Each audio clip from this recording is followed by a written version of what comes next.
Waswahbi ajma'in. Yang kami hormati segenap asatidz Komisi Dai Muda Adai Pusat maupun daerah, narasumber kita pada malam hari ini yakni Ustadz Muhammad Abdul Hamid, SPD MPD CDAI yang sebentar lagi akan hadir di tengah-tengah kita, serta audien yang berbahagia.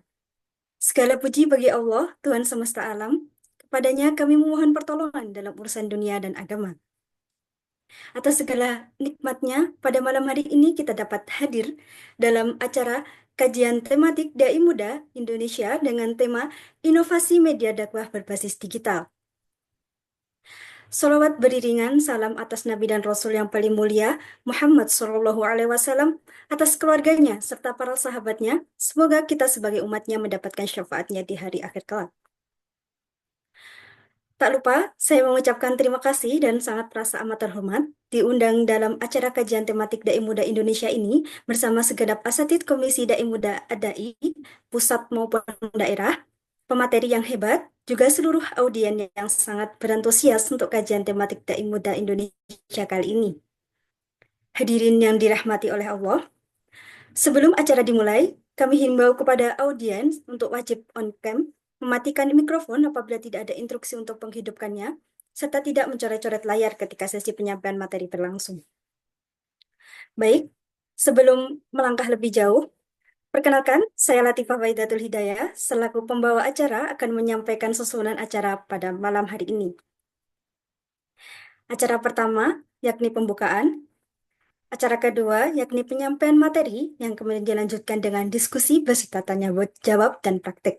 Dan acara yang terakhir, yakni penutup. Sebagai langkah awal untuk memulai acara kajian tematik Dai Muda Indonesia kali ini, mari kita awali dengan membaca Ummul Quran. Teriring harapan, semoga acara kajian tematik Dai Muda Indonesia pada malam hari ini berjalan dengan lancar dan mendapat berkah dari Allah Subhanahu wa Ta'ala. Al-Fatihah.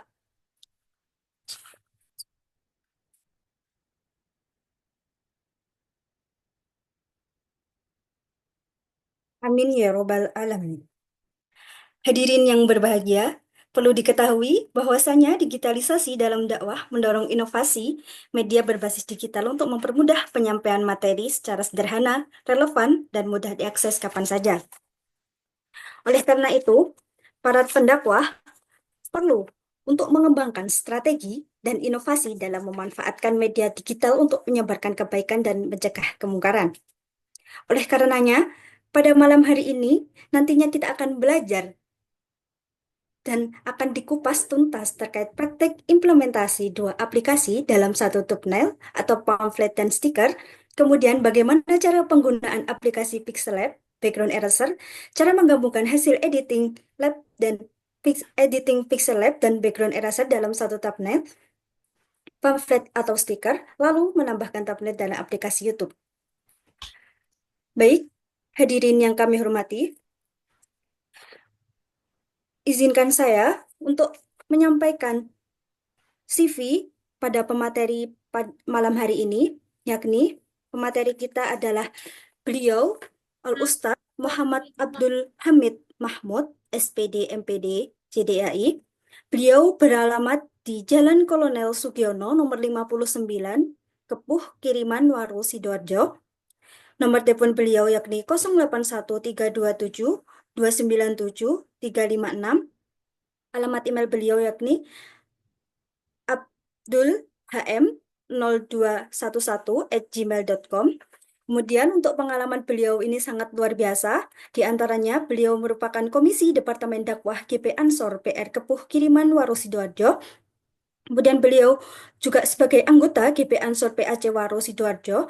Beliau juga sebagai komisi ada IPW Jatim. Kemudian beliau juga anggota ADAI Pusat Nasional.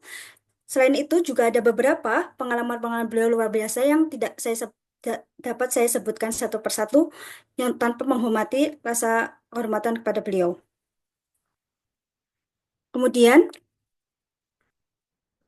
yakni telah lanjut kepada acara selanjutnya, yakni penyampaian materi yang akan dilanjutkan dengan diskusi beserta tanya jawab dan praktik yang akan disampaikan oleh narasumber kita, yakni beliau Ustadz Muhammad Abdul Hamid SPD MPD CDAI.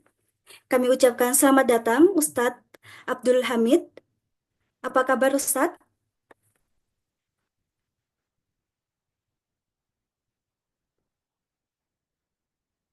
Baik, karena beliau sudah hadir di dalam room kita, maka hadirin yang berbahagia untuk mengefisiensi waktu pada beliau narasumber kita Ustadz Muhammad Abdul Hamid SPD MPD ZDAI, waktu dan tempat kami persilahkan.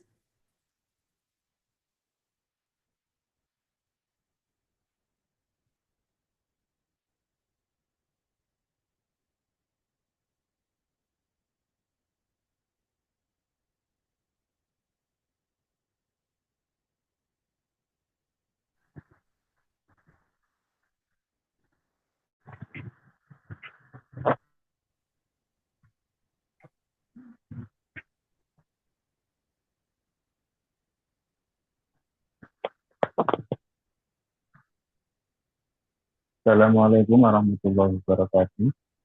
Waalaikumsalam warahmatullahi wabarakatuh. Waalaikumsalam warahmatullahi wabarakatuh.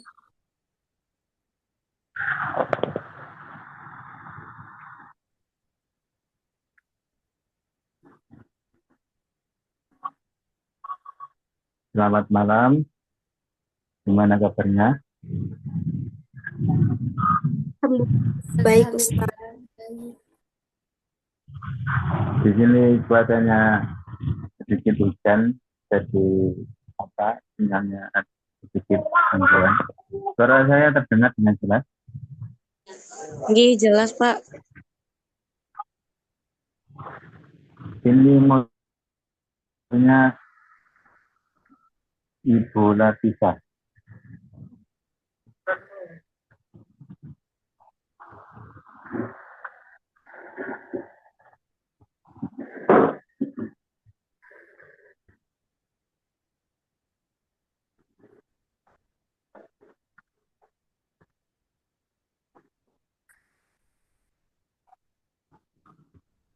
Ini nasi duduk udah.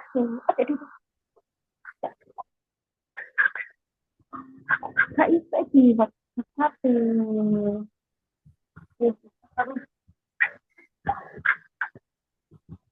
Tapi Kak, tempat itu nggak boleh dipanggil karena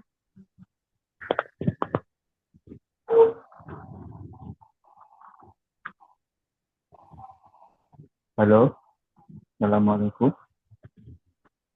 Waalaikumsalam Ustadz.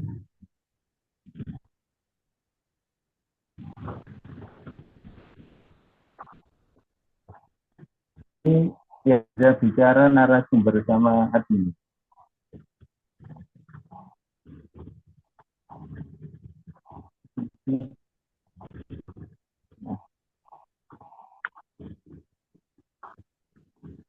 Terima kasih saya sampaikan untuk Ibu admin, Ibu Latifah dari Universitas Malang, Muhammadiyah Malang, Unisma. Universitas Negeri Malang Ustadz. Win Malang. Malang, Maliki berarti. Ya. Jadi sebelum kita mulai, boleh dikirim slide yang poster materi tematiknya. Begitu ada pembukaan apa itu digitalisasi, masih nyimpan kira-kira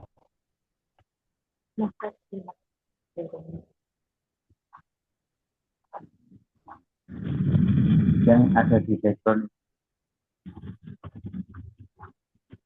Mohon maaf Ustadz, di punya saya suaranya putus-putus Ustadz.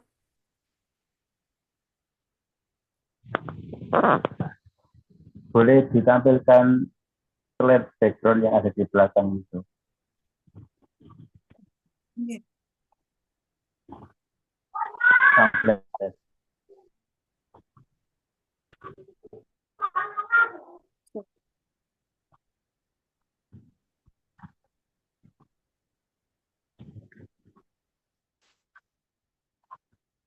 Apa Apakah sudah terlihat?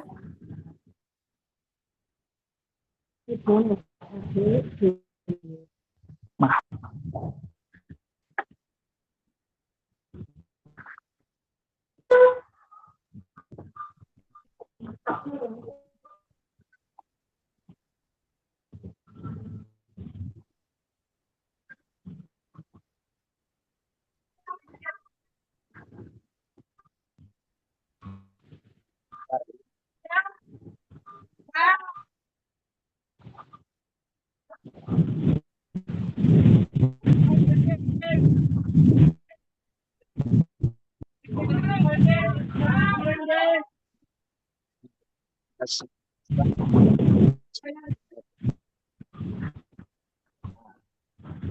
ini Besok apa anak pare-pare ini kita mati orang live sama orang mana?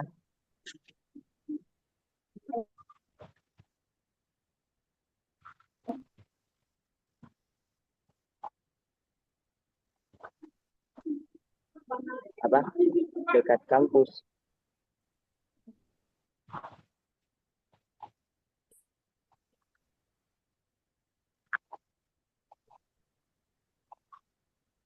Jelas. Tidak. Oh, tidak. Ini tadi nomor yang wawak kalian. Kawan anak PBR ya.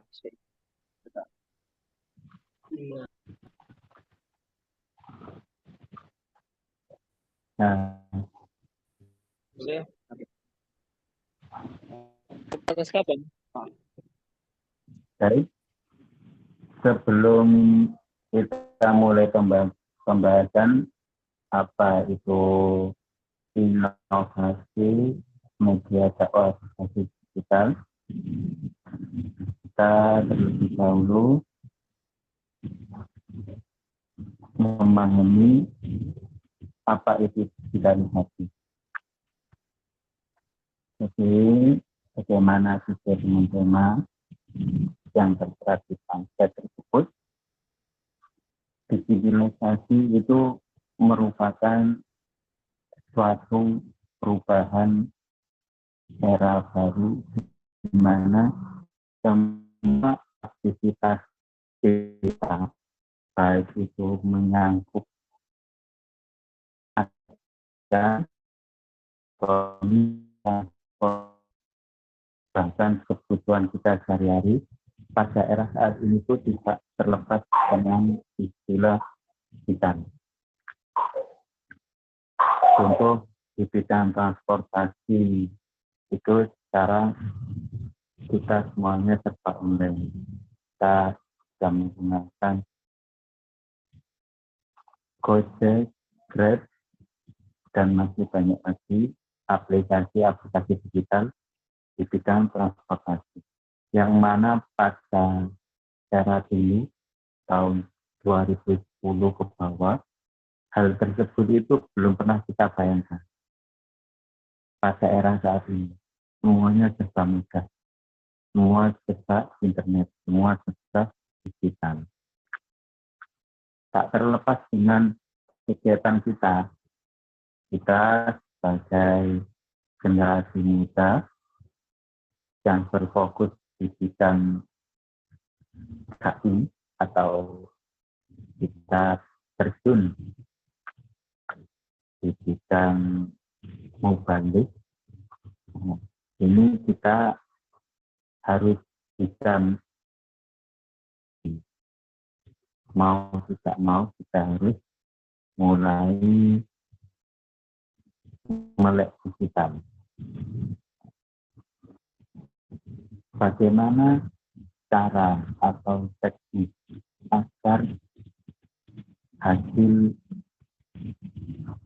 media dakwah kita itu bisa diterima oleh khalayak umum, khususnya kaum muda yang saat ini itu lebih dikenal dengan generasi Z atau milenial. Jadi ada beberapa teknik atau cara berinovasi agar hasil media yang kita sampaikan itu lebih bervariasi, lebih inovasi lagi agar tampilnya menarik dan mudah diterima oleh banyak halayaknya. Baik,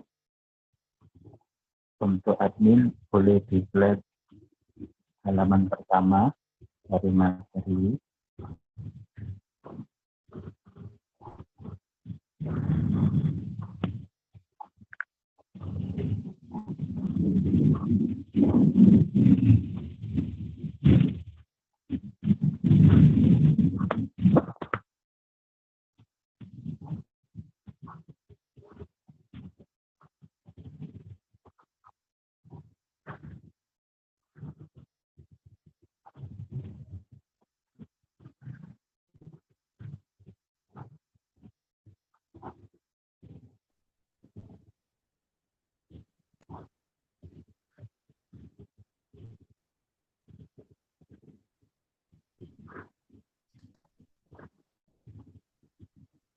Sudah bisa, gimana? Dengaran suara saya ini jelas?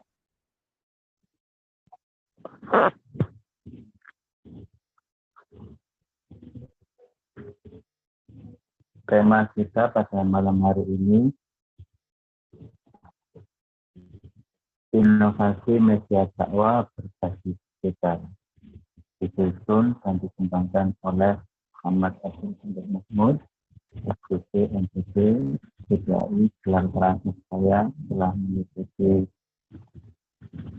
sertifikasi KISKI kemarin. Dan narasumbernya juga Prof. Sarif, dan saya saat ini juga sebagai imam khotib di Masjid Mandiri Surabaya, dosen Universitas Mandiri Surabaya yang lebih familiar dengan istilah Unsuri. Unsuri ini masih satu yayasan sama Unisma. Belum Mbak Alisa, jadi saya perkenalan. Dan juga saya juga anggota Gunung Pusat Nasional, Pasar, dan anggota Pusat, dan juga Komisi Agama.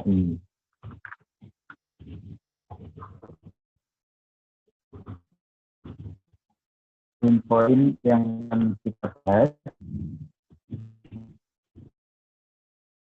sama kita di atas media digital implementasi atau Mohon maaf Ustadz, perilakunya. putus-putus Ustadz. Gimana suaranya jelas Nggih. sekarang?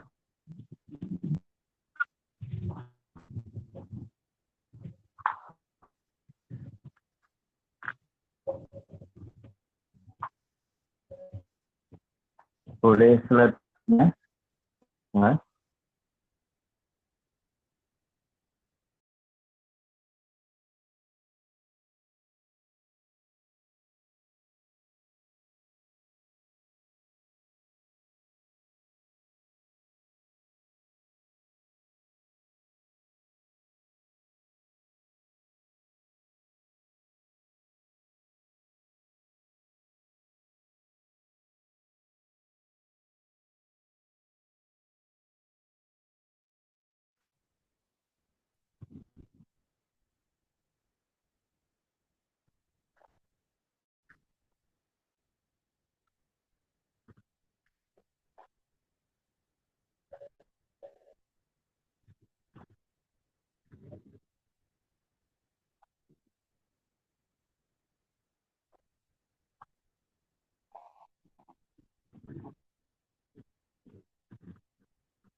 Mbak Alice, boleh slide berikutnya.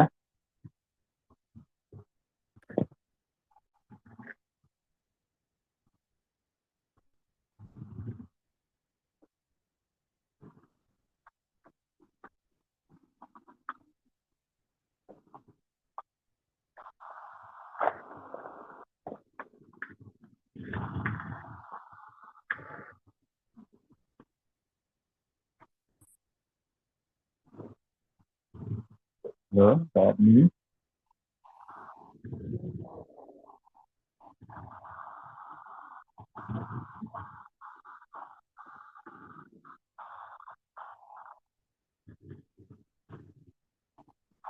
Halo, Mbak Alice. Di Ustadz, sampun Boleh sudah slide berikutnya. Sudah. Boleh slide berikutnya. Dibuka. Punten Ustadz, masih agak belum jelas Ustadz. Boleh dibuka slide berikutnya. Next. Nggih, Ustadz.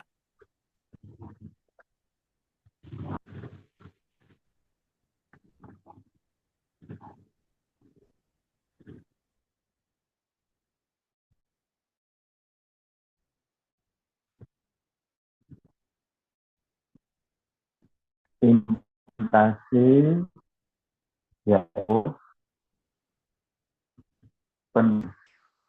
atau dunia akademik siswa dan pasca tadi sudah familiar yang implementasi itu penting dua aplikasi dalam satu subnet software dan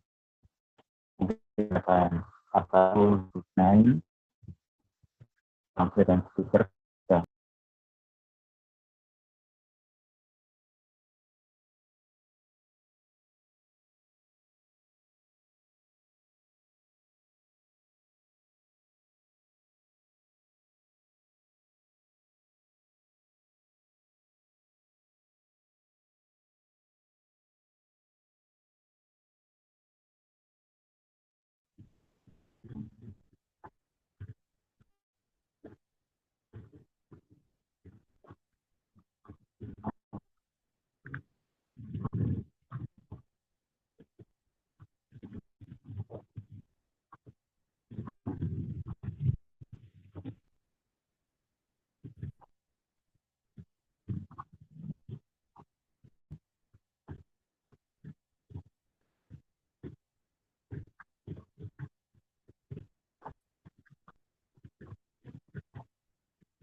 Cara penggunaan aplikasi Slack.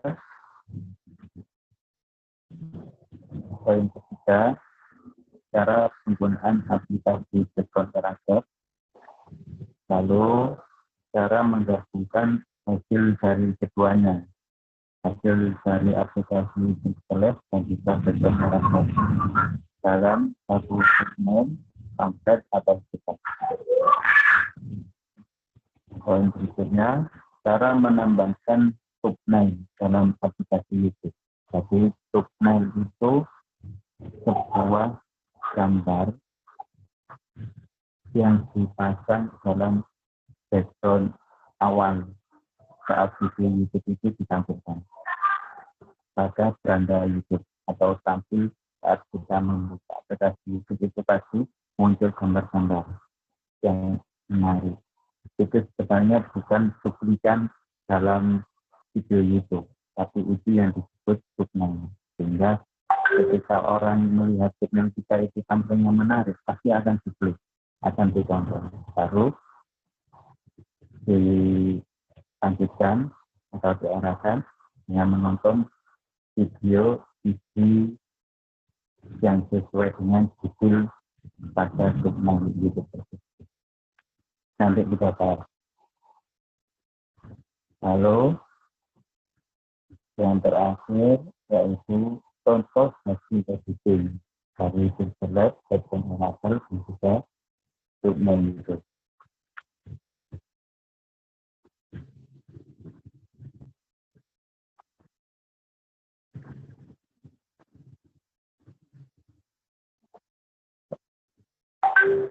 Poin berikutnya kita bahas implementasi sebuah aplikasi dalam satu thumbnail atau pamflet di Twitter. Mula-mula yang pertama, pastikan HP kita dalam kondisi normal, baterai penuh, dan juga setelah kita membuka aplikasi atau menu-menu dalam HP kita itu pasti kita minimaliskan. Nah, itu dibersihkan saat kita mendownload. Lalu kita download aplikasi Pixelab supply Apple ya. Juga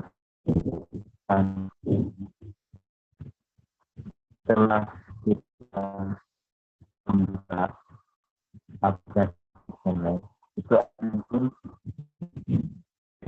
latar belakang yang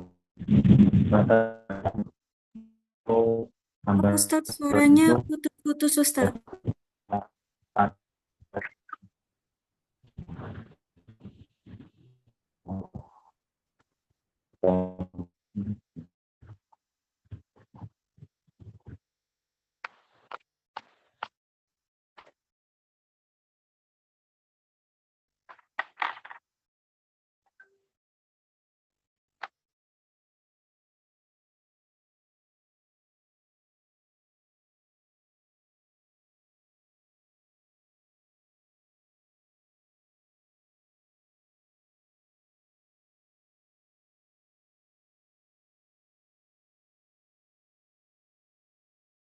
Halo, kedengaran suara saya?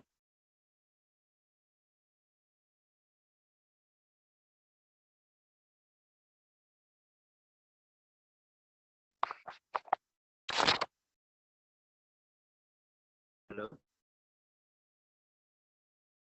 tadi Pak. Iya, Ustadz. Sudah terdengar, Ustadz. Apa suara hujan sudah? Hujan deras apa? Saya pakai mikrofon aja.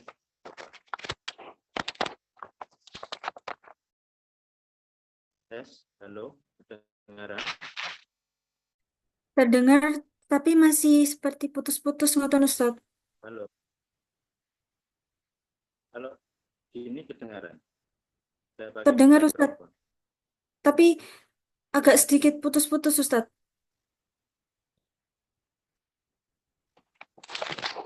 Kalau begini jelas. Lebih jelas seperti ini, Ustadz. Oh ya udah pakai mikrofon. Saya lanjutkan kembali. Setelah kita membuka aplikasi Pixelab, kita akan ditampilkan foto-foto latar belakang.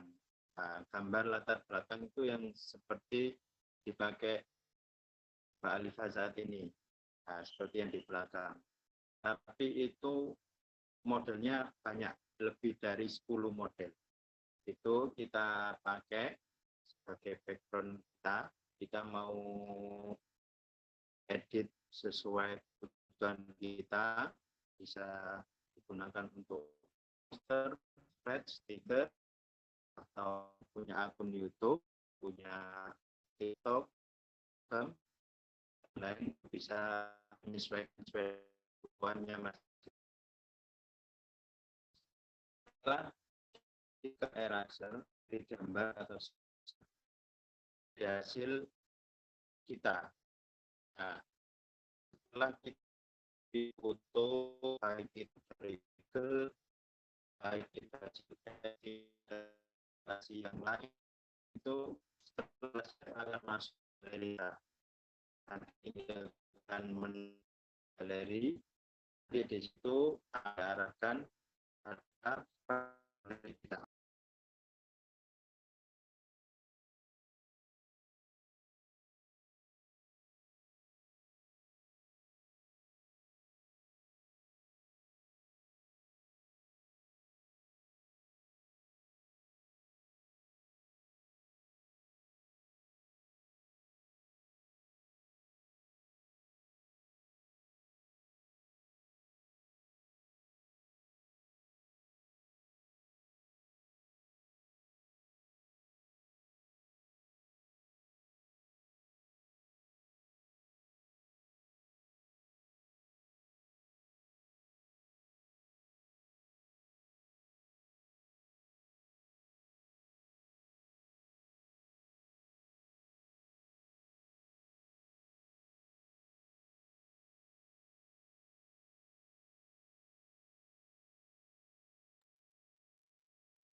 Tinggal kita pilih dan kita tambahkan, otomatis gambar yang kita dari galeri kita itu otomatis masuk di pixel.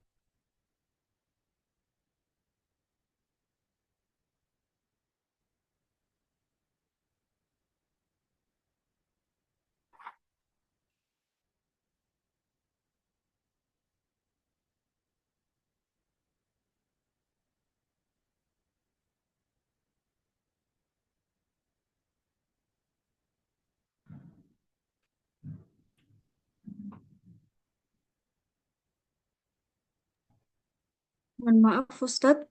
Suaranya tidak terdengar, Ustadz. Boleh next slide berikutnya. Sudah, Ustadz. Sudah terdengar.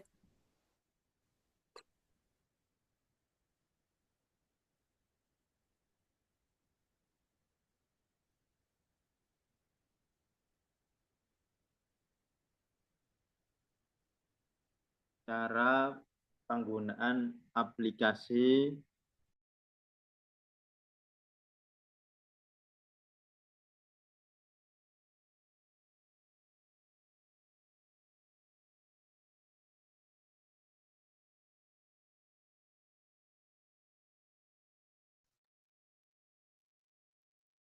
kita download aplikasi Pixel Lab pada Play Store. Buka aplikasi Pixel Lab, akan muncul macam model gambar sudah saya katakan tadi.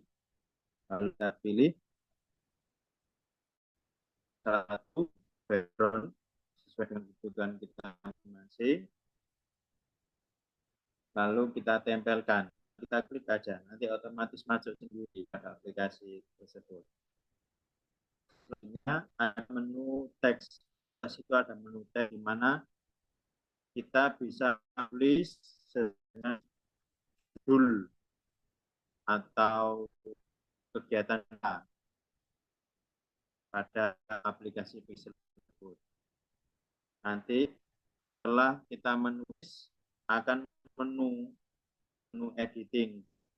Tulisan bisa diedit, mau pakai apa, New Roman, mau pakai tulisan karakter Arab, mau pakai tulisan Latin, ada semua model. Bisa kita edit, nanti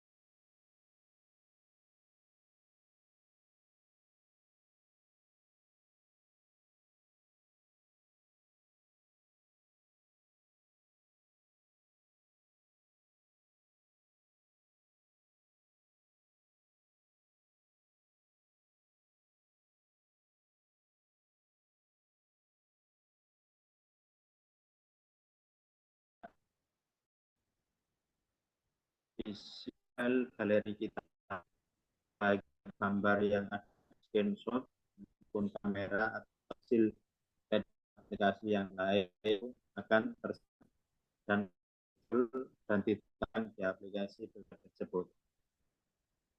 Nah, sesuai dengan kebutuhan kita, ini kita minim, mungkin apa kita kurang atau ada sekiranya masih belum maksimal.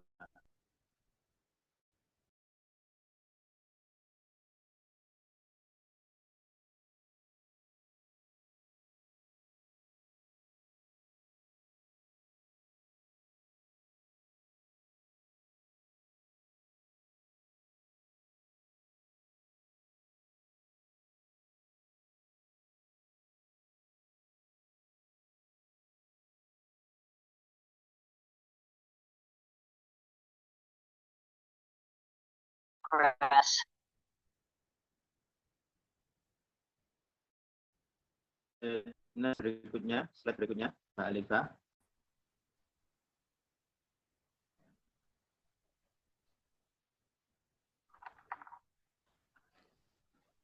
Sekarang kita belajar bagaimana cara menggunakan aplikasi background eraser.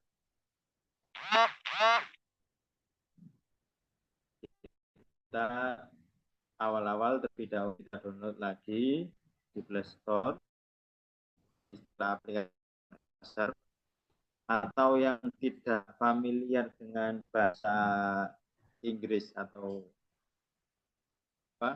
Play Store kayak gini, langsung aplikasi editing gitu. Nanti akan muncul banyak, mulai Pixel Lab, background eraser, ada Filmora, ada KineMaster, ada Photoshop, banyak. Cuma yang sering saya pakai, saya gunakan untuk kegiatan-kegiatan acara saya, untuk channel YouTube saya sendiri, itu saya lebih familiar dengan aplikasi ini. Lebih mudah, dan juga nggak pakai kode internet, itu bisa otomatis masuk, kita pakai. Setelah kita membuka aplikasi background eraser, itu akan tampilan warna putih kosong. Nah, itu kita klik saja warna putih tersebut. Diarahkan pada gambar atau file galeri kita. Nah, foto kita entah mau foto di taman atau foto, misal fotonya bagus, gambar latar belakang bagus, kita edit, kita masukkan foto kita, kita masukkan gambar kita. Setelah masuk akan diarahkan kembali masuk ke aplikasi eraser.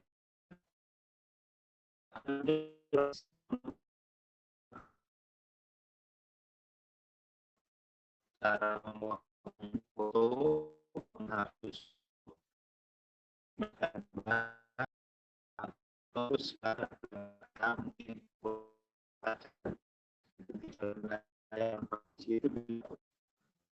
itu akan semua disebut. Baik, slide berikutnya.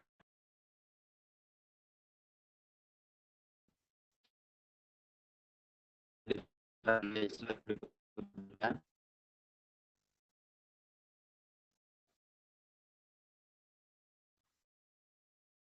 Setelah kita edit di aplikasi background eraser itu, kita save saja, langsung save otomatis. Itu masuk di galeri kita. Nanti biasanya di galeri kita itu masuknya bukan di kamera atau video, tapi nanti akan muncul menu media aplikasi lain. Nah, itu kita klik, di situ akan muncul hasil foto kita dari aplikasi Pixel Lab, hasil foto kita dari Instagram, hasil foto kita dari gambar-gambar kita dari aplikasi-aplikasi lain. Itu tinggal masukkan saja. Nah, Setelah kita save semua, lalu kita gabungkan. Buka aplikasi Pixellab kembali. Buka menu kita tadi, file kita. Pilih background sesuai yang kita tadi ya, seperti di awal. Lalu kita tambahkan gambar atau stiker dari background Erasel tersebut, yang mana sudah tersimpan di galeri kita. Tinggal kita edit sesuai kebutuhan kita, yang mana menu-menu editing di situ semua sudah lengkap. Mulai dari kosakata, teks, warna buat gambar atau warna buat hurufnya, lalu sis, nah ada juga. Sekarang setelah kita menggabungkan dua aplikasi tadi, kita save semua, masuk ke dalam galeri kita. Nah, next, berikutnya Mbak Alifa.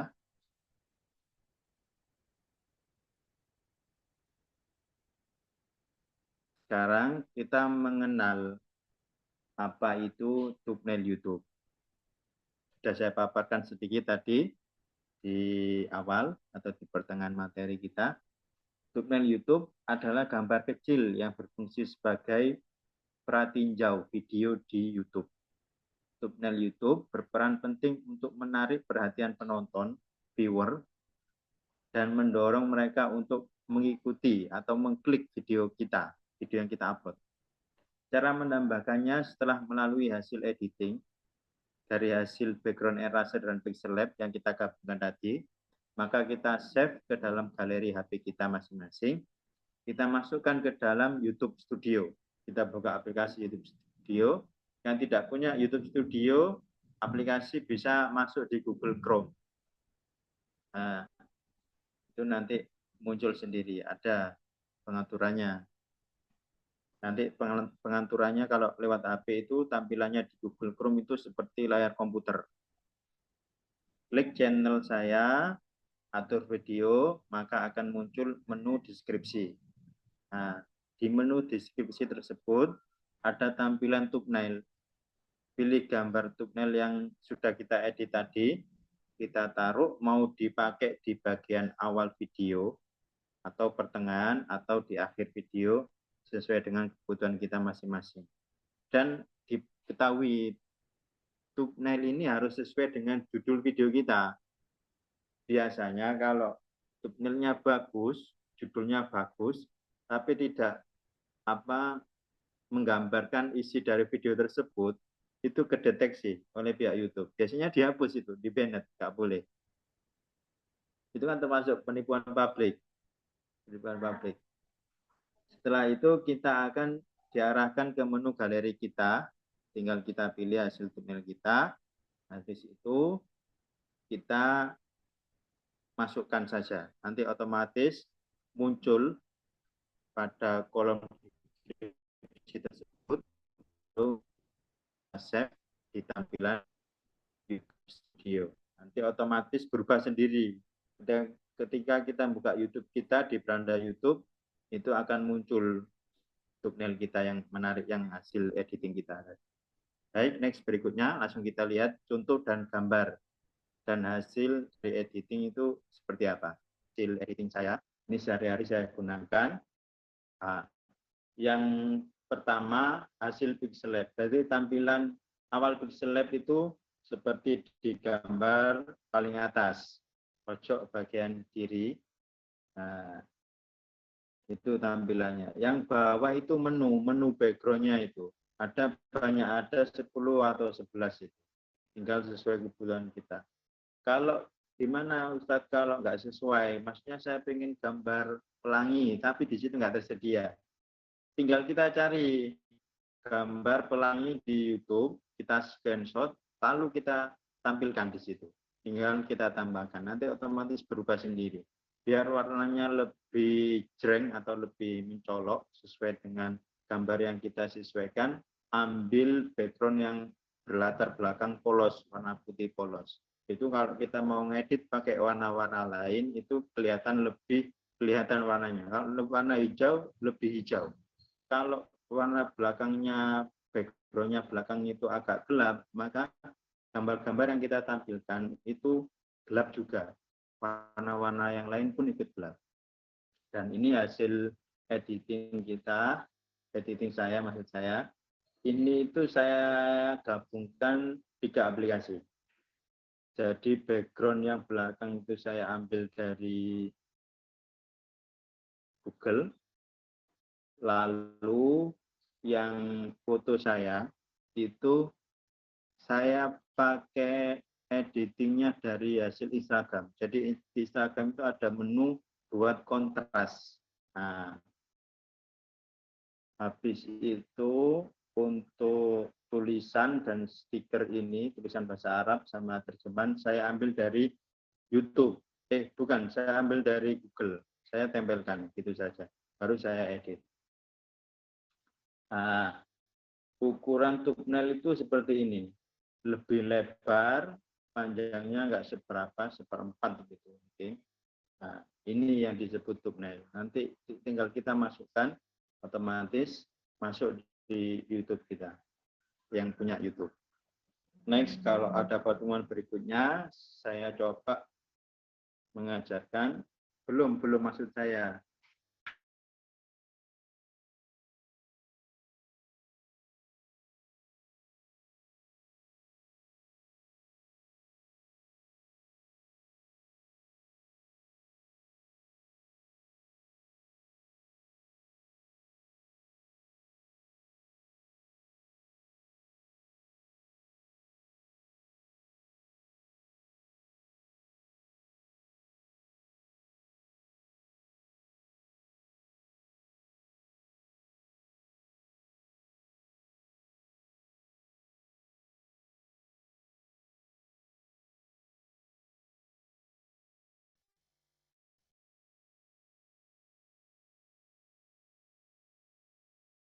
Yang gambar itu tampilan background.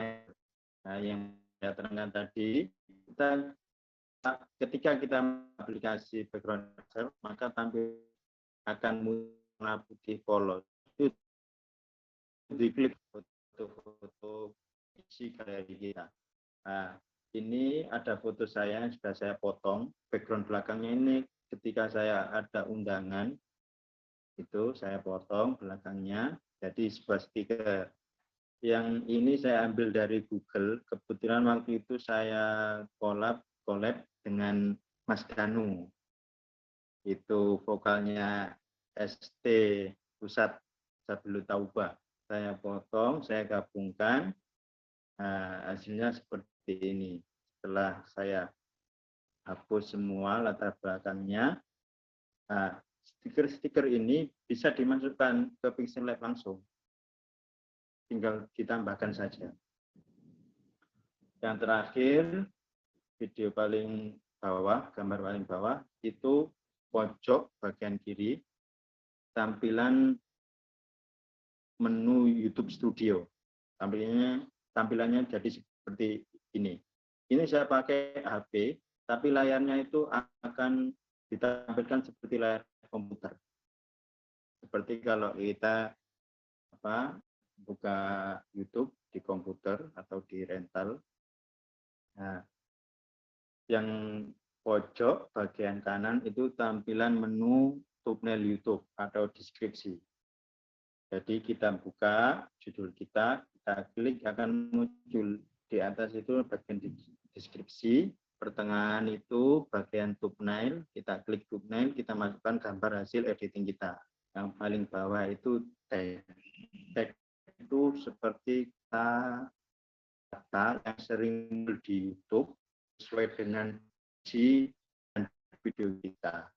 Nanti ketika ada kolom pencarian itu otomatis kita pun tampilkan muncul. Baik, nextnya terima kasih. Sekian dan terima kasih dari saya. Mohon maaf apabila gangguan baik itu sinyal pun materi yang berat atau berangkat. Bila ada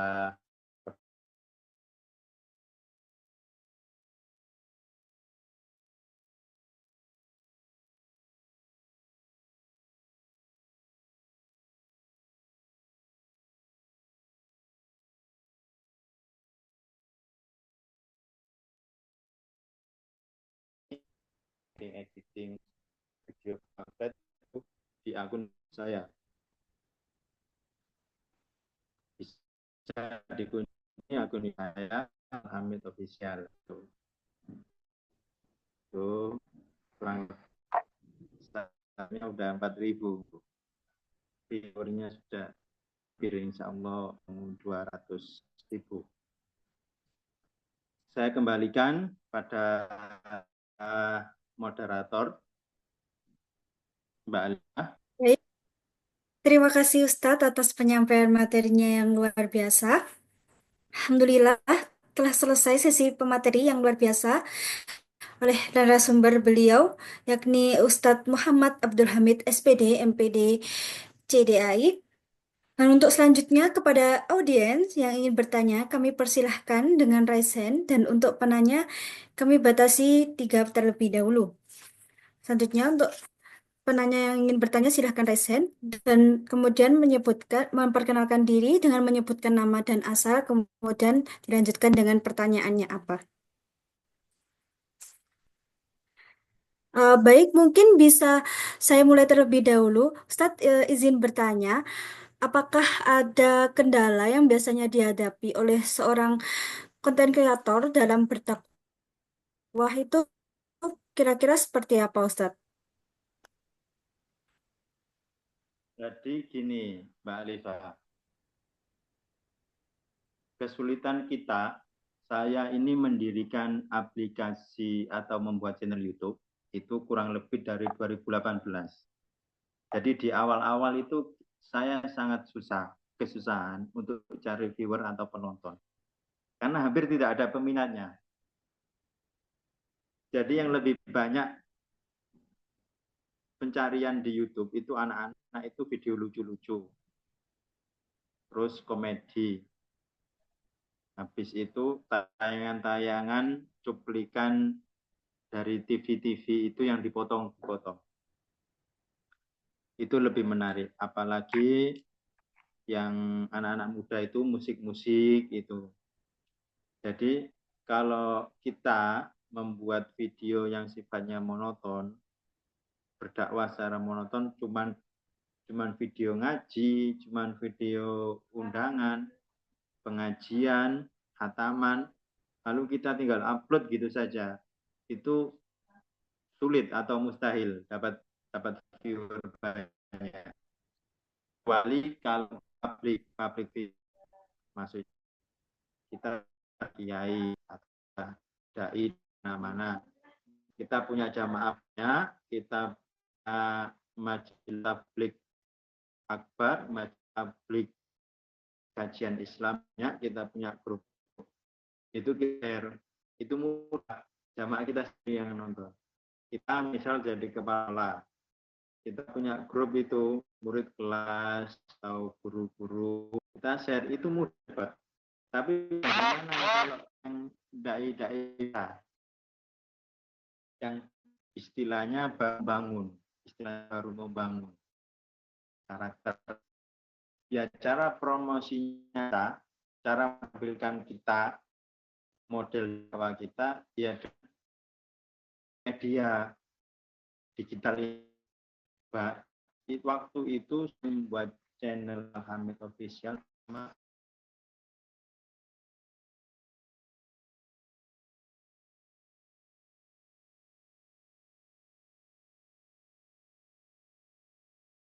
itu masih sedikit. Soalnya ada yang saya disuruh buat iman tersebut harus kita saya. Lalu saya membuat media platform yang dimana tersebut tidak hanya satu. Saya punya akun, punya Facebook, punya Instagram, punya TikTok, sekarang Twitter jadi sosial media. Saya semua itu saya buat nama channel saya, Hamid Official. Setiap saya mau upload video, saya upload semua di media-media tersebut.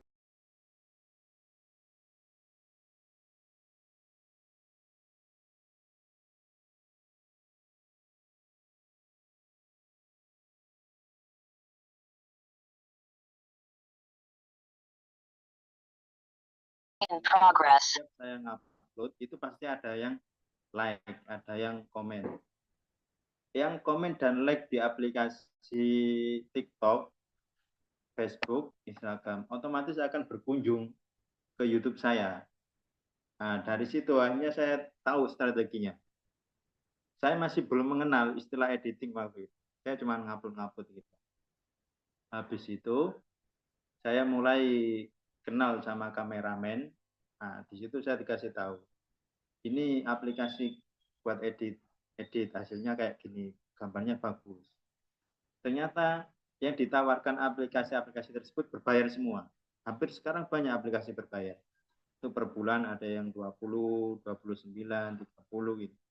Akhirnya saya dikasih tahu aplikasi yang free. Ini aplikasi free, tinggal kita download, sudah kita masuk di HP kita nggak usah hidupin data kita pakai saja.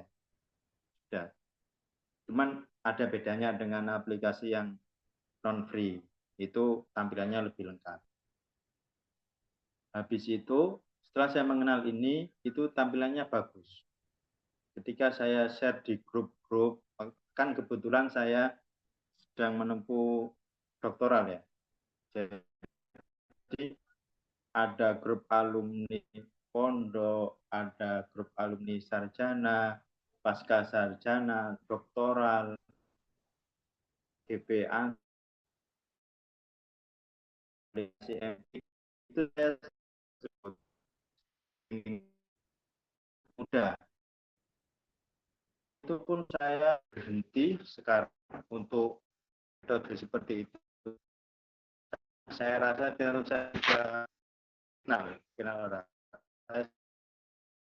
Otomatis orang yang mensubscribe kita, yang menghidupkan lonceng akan dapat notifikasi di masing-masing. Saya sedang live, saya sedang upload video, otomatis mereka akan menonton itu. Dan di sini saya sudah jarang share link-link hasil saya. Saya lihat perubahan naikkan viewers. Itu saja. Mbak Alifa ini saya ceritakan dari awal saat ini.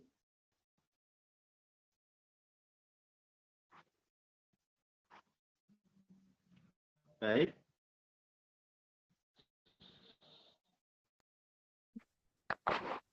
Terima kasih atas penjelasannya. Kalau sebenarnya terkait seperti dana itu apakah sangat berpengaruh, Ustaz, untuk seorang pemula dakwah yang ingin berkarir di bidang seperti konten kreator, seperti dakwah digital lah istilahnya, Ustaz. Seperti itu. Bagaimana, Ustaz? Ini perlu saya ceritakan di sini. Ada kesulitan kita. Jadi saya di awal-awal itu kan sering upload. Ternyata saya paham satu video yang kita upload itu hampir kan pakai data kita sekitar kalau limit itu hampir 3 sudah. Apalagi HP-nya bagus, otomatis kan hasil videonya juga bagus. Maksudnya rotasi gambarnya itu megapikselnya semakin besar, itu semakin berat filenya itu. Kalau kita upload itu ternyata paket kita banyak terkuras. Hampir 5 giga itu saya cuman bisa ngupload dua video. Akhirnya waktu itu saya pakai di KineMaster. Saya buka aplikasi KineMaster itu khusus video. Kalau yang saya terangkan tadi ini kan cuman gambar ya. Aplikasi untuk ngedit gambar, stiker atau pamflet. Kalau KineMaster Pro itu untuk video. Ternyata setelah hasil kita edit itu akan muncul save kembali hasil video yang kita edit. Itu di situ ada keterangan HD yang biasa atau rotasinya lebih kecil. Nah, di situ nanti MB-nya akan turun. Itu baru bisa saya upload di YouTube dengan kapasitas sesuai dengan kota saya. Dan memang kendalanya memang di situ. Kalau kita penontonnya cuma sedikit, lama-lama kita nyerah di situ. Sudah habis banyak kota, ternyata penontonnya cuma sedikit, editnya pun nggak mudah. Nah, di situ waktu itu saya pakai data Telkomsel yang reguler, itu satu hari 50.000. Bisa dibayangkan. Saya susah. Akhirnya teman kameramen itu ada yang ngasih tahu, ternyata di paket data itu ada istilah yang paket hemat swadaya.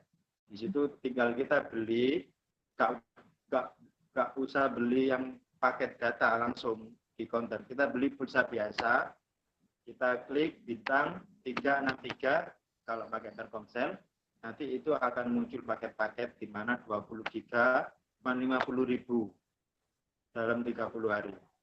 Semenjak saya ikut itu, saya hemat di sini. Hampir 1 bulan kegiatan itu, kalau kegiatan majelis ya mungkin. Majelis itu kurang lebih 2 jam lebih loh Mbak. Kalau kita mulai tawasul, apalagi hadroh gitu, terus ada penceramah, doa, itu kadang saya live 2, jam setengah. Ternyata saat live itu makan kota durasi kita saat live itu bukan sedikit. 8 sampai 10 giga data itu bisa kesedot. Itu hanya cuma live. Ternyata setelah kita live, itu kita upload, itu kita masih nunggu lagi, loading lagi itu.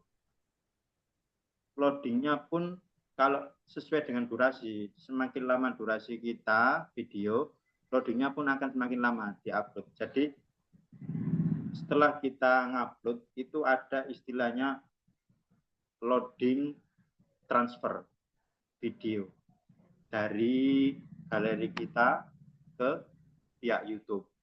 Dari pihak YouTube ini akan men-scan. Proses scan-nya ini agak lama.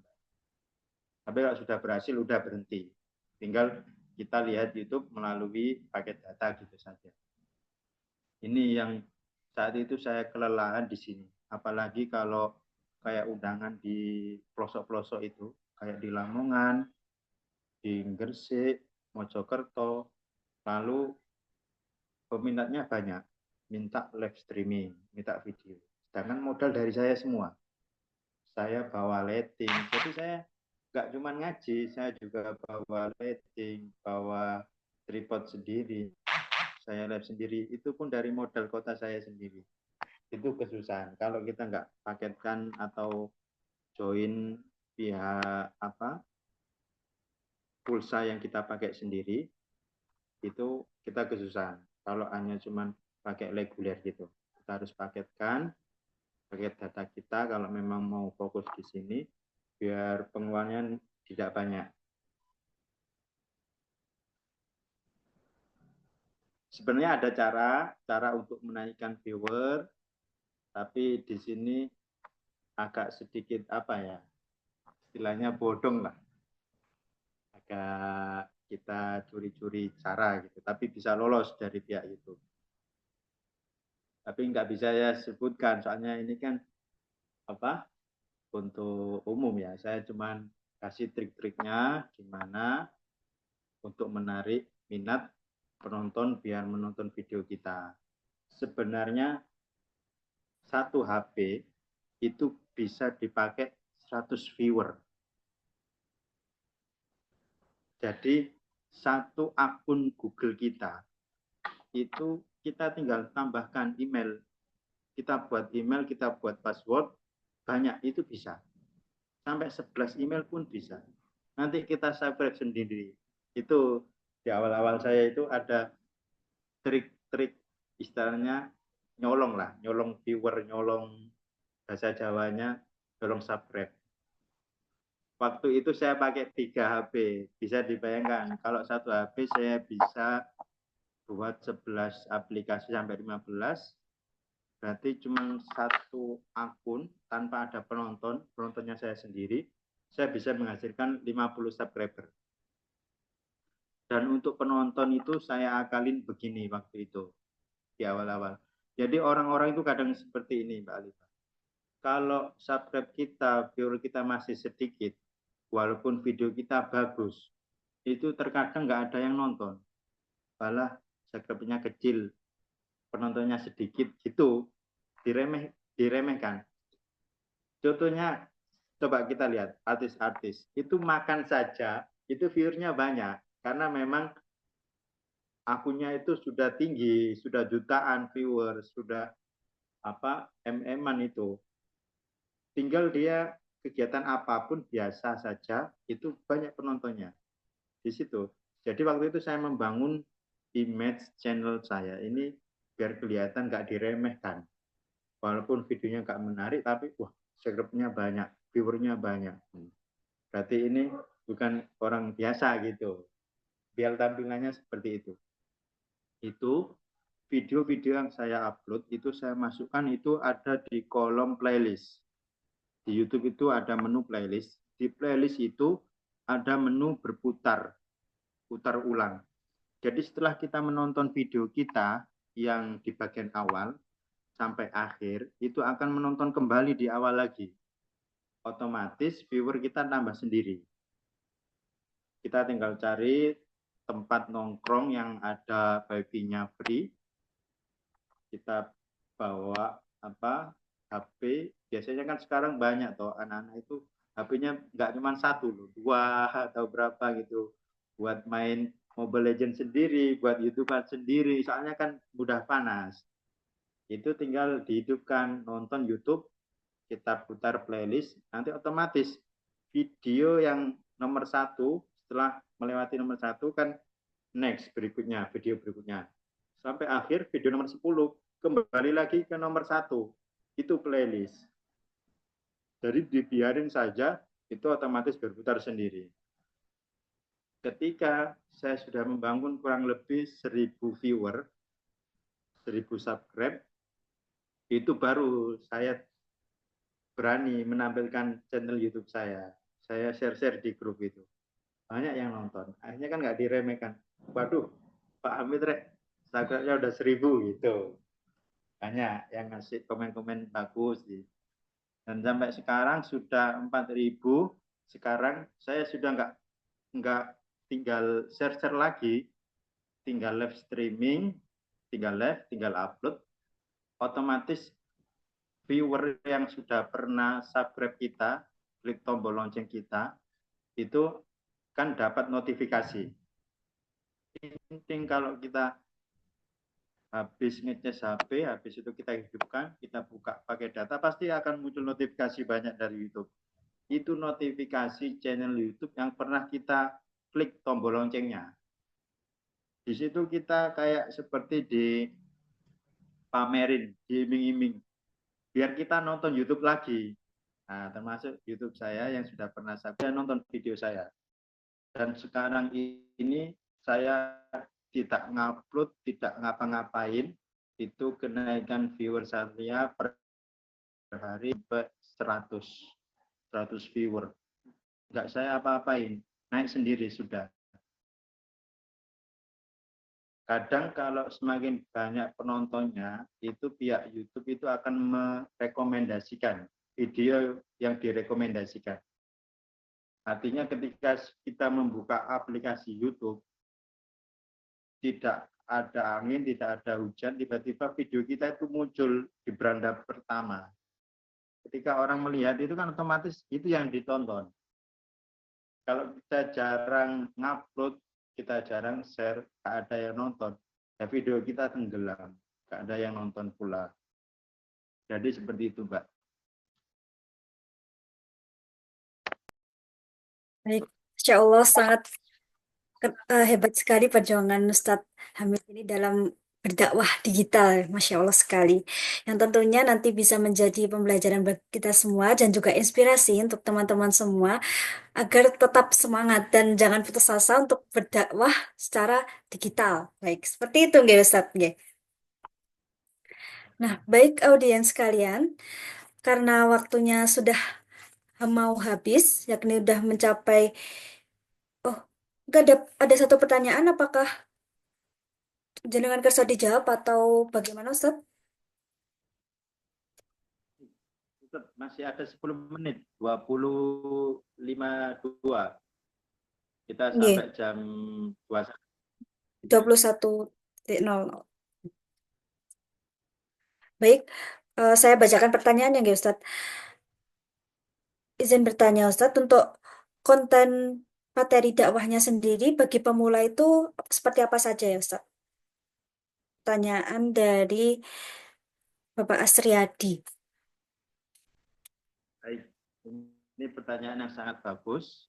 Jadi kurang lebih 1 minggu yang lalu saat saya bertugas di masjid Jumat, itu ada takmir masjid, dahulunya itu kakak kelas saya, karena memang nggak lanjut S2, sekarang tertinggal jadi adik kelas saya. Itu tanya seperti ini, Pak Hamid, saya pengen buat akun YouTube, tapi channelnya seperti apa ya gitu. Saya bingung. Kalau sampian kan backgroundnya udah pasti, kalau Kak Sholawat, Kiroah, atau majelis-majelis misi gitu. Sekarang akhir-akhir ini juga saya isi kayak ceramah, khotib gitu. Jadi saya pas khotib itu saya bawa HP yang casingnya itu sudah ada tripodnya. Kan ada yang belakangnya bisa buka tutup itu. Nama casingnya itu casing apa ini? Casing transformer kalau di online. Kalau materi kita harus punya ikon sendiri. Jadi contoh, kita bikin channel tentang media dakwah ini lebih menonjol di bidang apa, karakter video kita. Jadi ketika contoh, saya kasih contoh satu konten kreator saja, contoh. Tapi bukan konten kreator dakwah ya, saya kasih contoh mungkin kayak seperti konten mukbang yang terkenal itu Tan Boy Kun. Nah, Mbak Alifa pernah lihat channelnya Tan Boy itu kurang lebih 2011 kalau nggak salah. Awal mula dia iseng buat konten, kan memang dia anak kos, kuliah juga, dia buat konten makan nasi padang, nasi rendang itu dengan porsi jumbo. Berikutnya dia bikin video lagi tentang makan lagi dengan porsi jumbo lagi, mie sedap apa itu, geprek mie sedap atau apa. Nah, video macam seperti itu dia tampilkan terus tentang makan, porsi jumbo, porsi jumbo. Ketika seseorang ingin melihat video tentang mukbang, maka otomatis yang direkomendasikan oleh pihak YouTube itu akunnya Tan Boy Kun, karena di akun tersebut videonya tentang mukbang semua.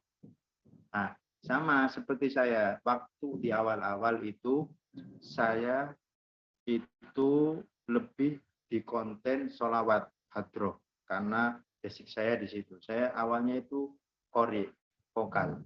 Saya baru mulai mengisi kajian Islam, mulai jadi khotib itu setelah S2. kan sudah ada karakter apa ya istilahnya, sudah MPD gitu loh. Hanya ditawarin itu mulai saya. Sebelumnya basic saya itu ya imam, ori, sholawatan gitu. Itu yang saya tampilkan. Jadi ketika orang akan nggak cari nama channel kita karena tidak tahu. Yang dilihat contoh apa Festival Hadro Al Banjari Jatim. Nah, itu akan tampil muncul. Dan salah satu channel YouTube yang menampilkan video Festival Banjari Jatim itu ada channel saya. Lama-kelamaan orang akan mengenal, oh channel ini mesti nampilin video Al-Banjari, video sholawat Al-Banjari. Nanti di situ muncul rekomendasi video-video lain dari grup lain. Jadi kita bangun channel YouTube kita sesuai dengan materi kita, maksudnya kemampuan kita, kebiasaan kita apa. Nah, jangan sampai melenceng. Contoh, video kita terlalu apa istilahnya multi. Video kita makan kita upload, video kita ngaji kita upload, video nyapu kita upload. Yang nggak ada penontonnya. Jadi ketika orang melihat ini macam apa mau cari video ini kurang direkomendasikan karena masih semrawut. Kecuali kalau kita public figure. Contoh, kita pernah ikut audisi, pernah masuk Indosiar atau apa. Kita bikin YouTube, kita mau ngevlog biasa gini, banyak yang mengenal kita. Oh, keseharian public figure ini gitu. Banyak yang nonton kita. Tapi kalau kita bukan siapa-siapa, ya kita tampilkan dulu karakter video kita. Waktu itu saya kasih contoh YouTuber yang Tanboykun lagi itu ya. Itu nggak pernah ngupload video keseharian dia. Berangkat kuliah maupun naik sepeda, dia cuma ngupload video bab makan. Tapi setelah 5 juta subscriber lebih, sekarang dia mulai menampilkan kehidupannya. Makan bareng istri, belanja bareng istri, terus cara dia biar nggak bisa gemuk dengan porsi makan seperti itu. Sehingga dia jago nge-gym. Dalam satu hari sisihkan waktunya buat nge-gym untuk membakar kalori. Itu penontonnya banyak. Kan sudah jadi public figure. Nah, kita yang bukan siapa-siapa, kita mau bikin video keseharian kita, sulit. Kita tampilkan dulu karakter kita, kita webnya di mana. Nah, mungkin kita punya keahlian masak, nggak apa-apa, kita upload terus menu-menu masak kita. Habis itu pasti akan ada netizen, viewer yang bertanya, bisa dong kasih tutorial bumbu-bumbunya, cara masaknya seperti apa. Baru kita lanjut, kalau sudah banyak, pasti banyak penahan. Bisa kesehariannya channel ini seperti apa. Bertahap dulu kita tampilkan karakter video kita, channel kita membahas tentang fokus itu. Sudah tinggi, viewer sudah banyak, mulai hal-hal itu sudah berpengaruh, kita sudah pengikut. Setiap kita upload, mereka dapat dari video kita. Baik,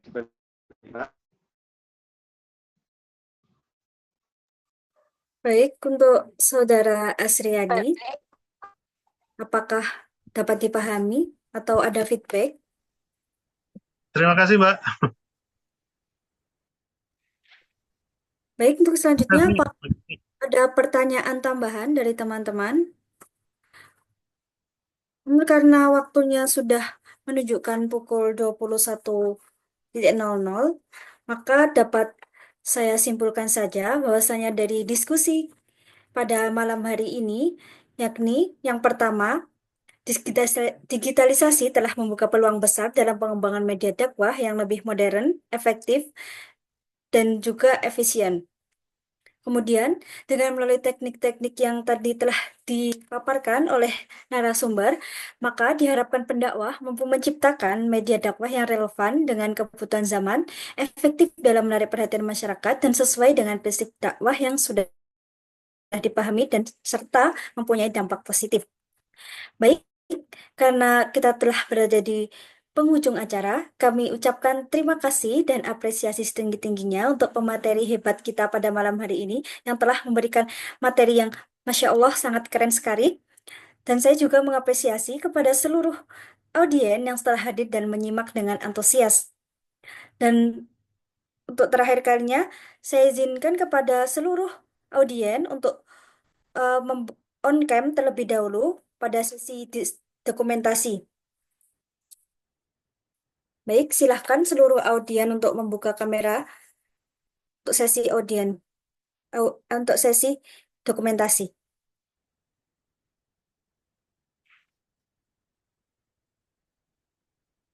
Baik, saya hitungan ketiga. 1, 2, 3. Baik, sekali lagi. 1, 2, 3. Baik, terima kasih untuk semuanya. Saya Latifah Waidatul Hidayah selaku pembawa acara sekaligus moderator pada malam hari ini. Pamit undur diri dan terima kasih atas perhatiannya. Kurang lebihnya saya mohon maaf. Wabillahi taufik walhidayah. Wassalamualaikum warahmatullahi wabarakatuh. Waalaikumsalam warahmatullahi wabarakatuh.